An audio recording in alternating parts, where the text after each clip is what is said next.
પણ આ વાત બરાબર નથી. આ બધા સૌ પોતપોતાનો સંસાર લઈને બેઠા છે. એ લોકો જંગલમાં રહે, કષ્ટ સહન કરે એ ઉચિત નથી. એટલે અયોધ્યાના લોકોને ત્યાં સૂતા મૂકી અને શ્રી રામ રથ ઉપર સવાર થઈ, આમ જરાય અવાજ ન થાય એમ રથ તૈયાર કરી સીતારામ લક્ષ્મણ અને રથ ચલાવે છે સુમંતજી.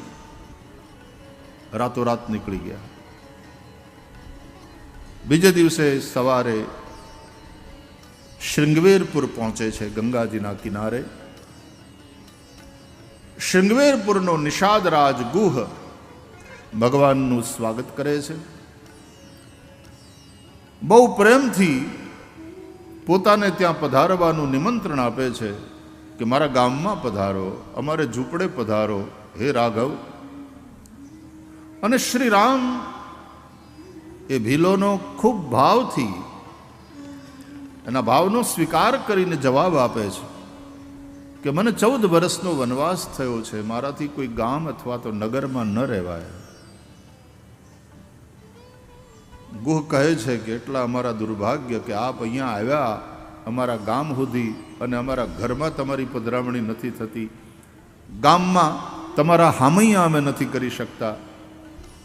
તો પ્રભુ એક વિનંતી છે કે ગામની બહાર ગંગાને કાંઠે આ સિસંપ વૃક્ષની નીચે એક દી તો રોકાઓ, એક દી તો અહીંયા ઉતારો કરો.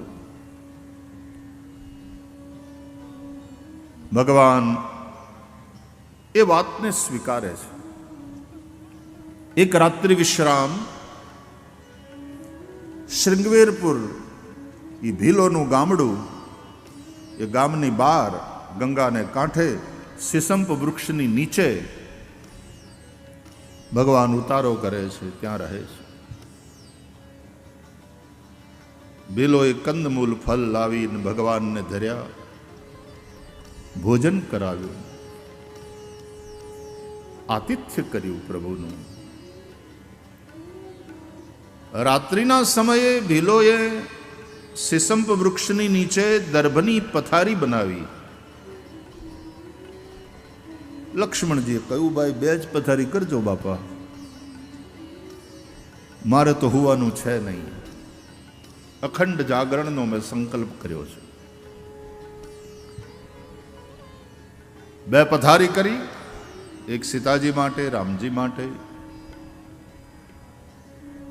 અને રાત્રિના સમયે શ્રી સીતારામજી પોતાની ભુજાનું ઓશીકું બનાવી અને એ દર્ભની પથારી ઉપર શયન કરે છે. નિષાદરાજ ગુહે પોતાના ભીલોને હાથમાં તીરકામઠા લઈ ચોકી પહેરો કરવા માટે આમ ચારે બાજુ મૂકી દીધા. હિંસક પશુ રાત્રે નજીક ના આવે એટલે એકવાર 2-3 તાપણા કર્યા. ભીલોની સ્ત્રીઓ ગામમાં એક જગ્યાએ ભેગી થઈ અને એણે જાગરણ કર્યું. આખી રાત ભજન ગાયા. અમારો રામ અમારે ત્યાં અતિથિ બનીને આવ્યો છે, આજ અમે સૂઈશું નહીં. એણે ગીતો ગાયા, ધોળપદો.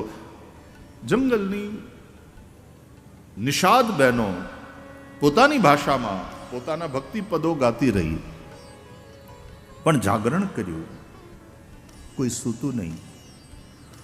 પુરુષ ભીલો હાથમાં તીરકામઠા લઈ એણે ચોકી પહેરો કર્યો, શ્રી રામજીની સેવામાં રહ્યા.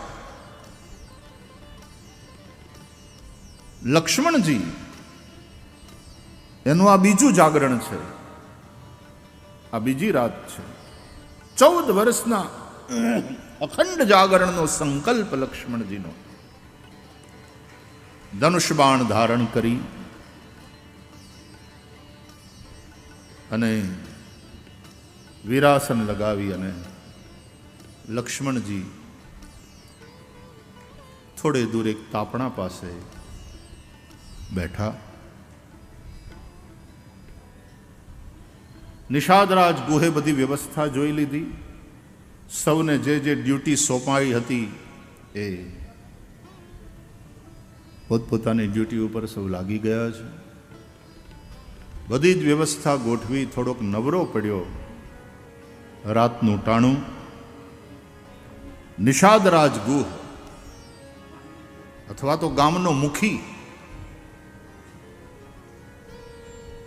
લક્ષ્મણજી જ્યાં વિરાસન વાળી અને એક તાપણા પાસે બેઠા હતા ત્યાં આવે છે, પ્રણામ કરે.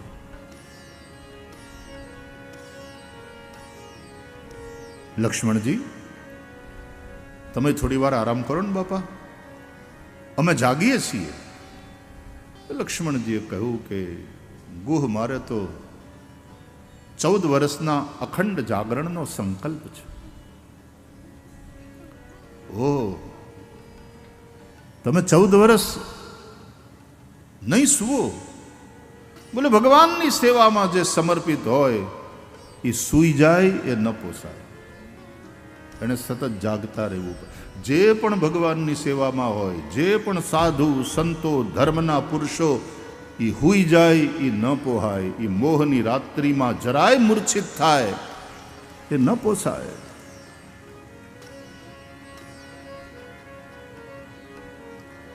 એને જાગતા રહેવાનું છે અને જાગતા રહેજોની આલબેલ પુકારવાની છે. તસ્માત જાગૃહી જાગૃહી ઉત્તિષ્ઠત જાગ્રત પ્રાપ્ય વરાન નિબોધત.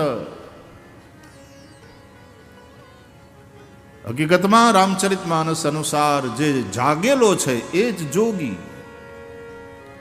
એહી જગ જામિની જાગહી જોગી પરમારથી પ્રપંચ વિયોગી. જે જાગી ગયો છે એ જોગી. જે સૂતેલો છે મોહની રાત્રિમાં એ ભોગી. આખું ગામ જાગરણ. આ ઉજાગરો નથી, ફરીથી ઉજાગરામાં અને જાગરણમાં ફેર છે. ભગવાનને માટે જાગો એ જાગરણ.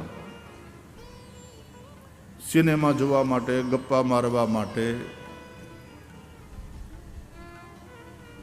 પાના રમવા માટે તમે જાગો એને ઉજાગરો કર્યો કહેવાય.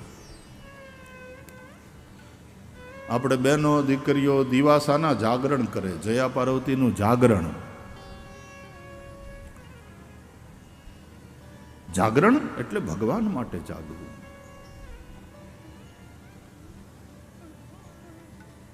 ઘણા બહેનોનું નામ હોય જાગૃતિ, પણ કાયમ ભૂતી હોય. કોઈ પણ કામ એને સોંપો ને ભૂલી જ જાય. એ ભૂલાઈ ગયો તો નામ તારું જાગૃતિ અને આટલી હૂતેલી.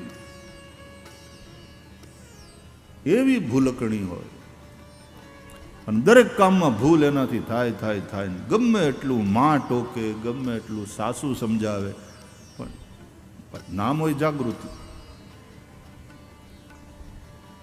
તો જે જાગી ગયો છે તે જોગી છે.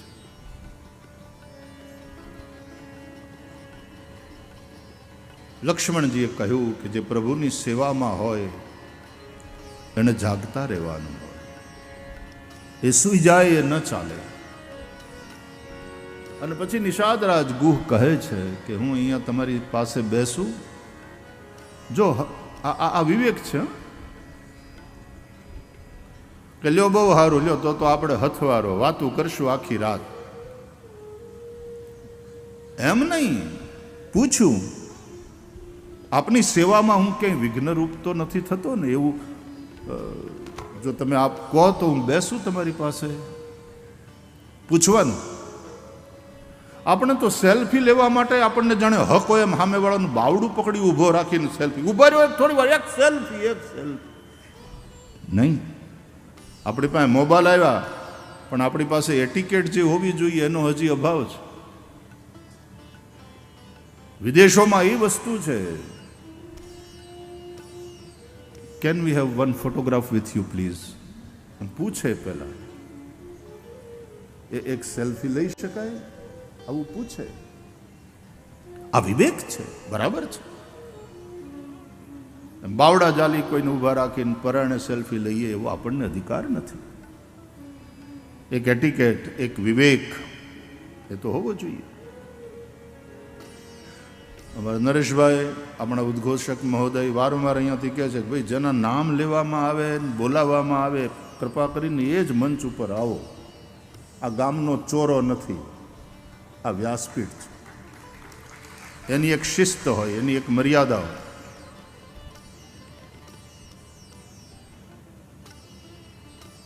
તમારો ભાવ એની જગ્યાએ બરાબર, પણ કથાનું અનુશાસન એ વધારે મહત્વનું છે.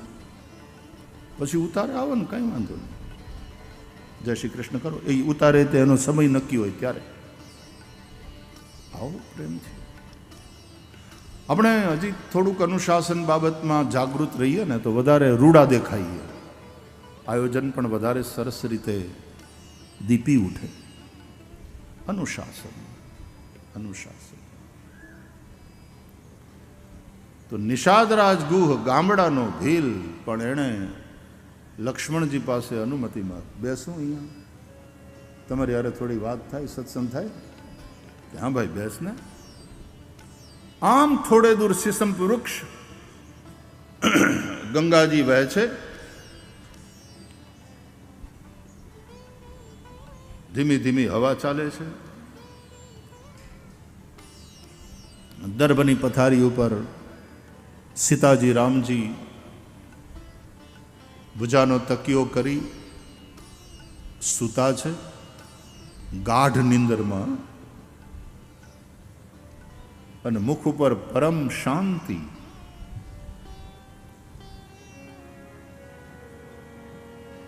એ તરફ જોયું ને એટલે ગુહ રડી પડ્યો.